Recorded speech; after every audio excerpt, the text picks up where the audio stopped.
This video is going to take you through the work together problems for 1-1 in the accounting chapter 1 book.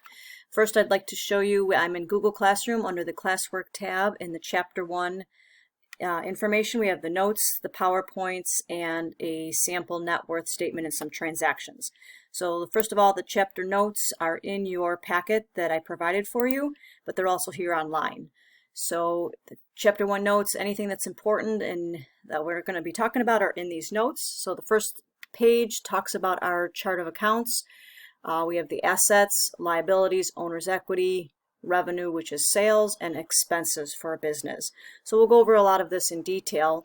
The formula that we're going to talk quite a bit about is the assets equals liabilities plus owner's equity.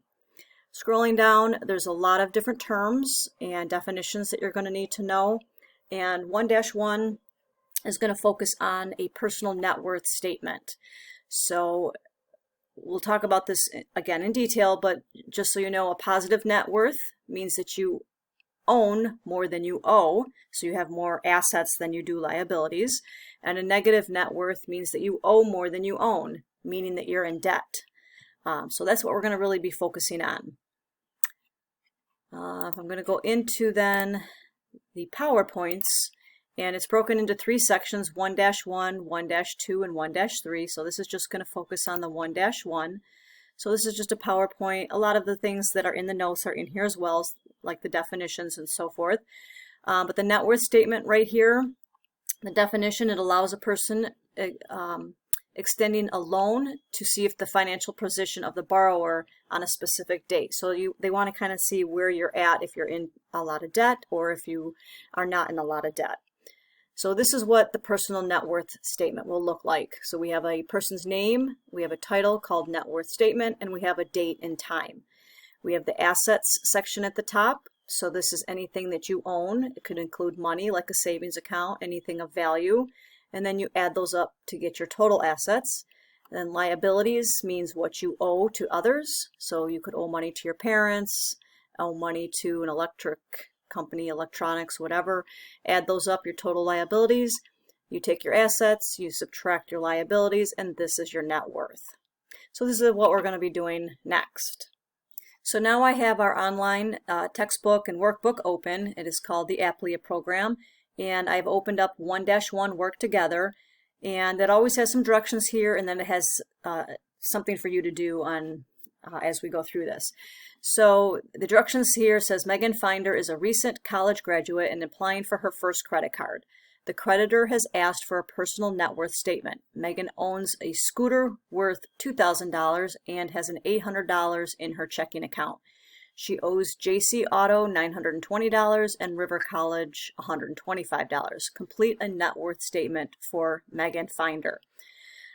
Select current date in the appropriate field. Assets should be listed in order of liquidity.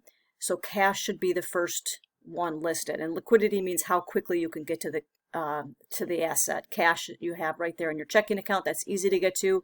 In order to get to this scooter, you'd have to sell it to get that $2,000. Liability should be reported in alphabetical order. So that's important to know because we have to, every box here is a point, so we have to do it in order. These little arrows are a drop-down menu. So the first thing at the top, we have to put the person's name, and it's Megan Finder. Second one's a drop-down menu as well, and we have to label the name of the statement. It's called net worth statement. And then the last one is just going to be current date. It won't let us plug in a date, so whatever the current date is. So the first box here is going to be our assets. So you're going to type in assets. The first asset she has is cash. And it says right here her cash is $800. Next asset was her scooter, and that is valued at $2,000. And then we have total assets. Notice also, see, it turned red if I misspelled something, so you know you did something wrong. And we add those two together and we get $2,800. Down below is then the liabilities section.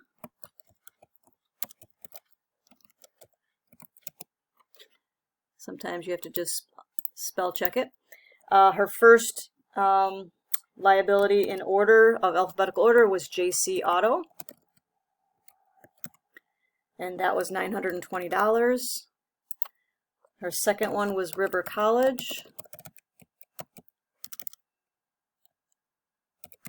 and that was $125. Total liabilities. Gotta spell correctly. Add those two numbers together and you get $1045. And then finally the net worth. We take our assets, $2,800, and we subtract the $1045, and it comes out to $1,755. So that concludes the work together problem. Go ahead and complete this one and go on to the on your own problem that will be set up the exact same way.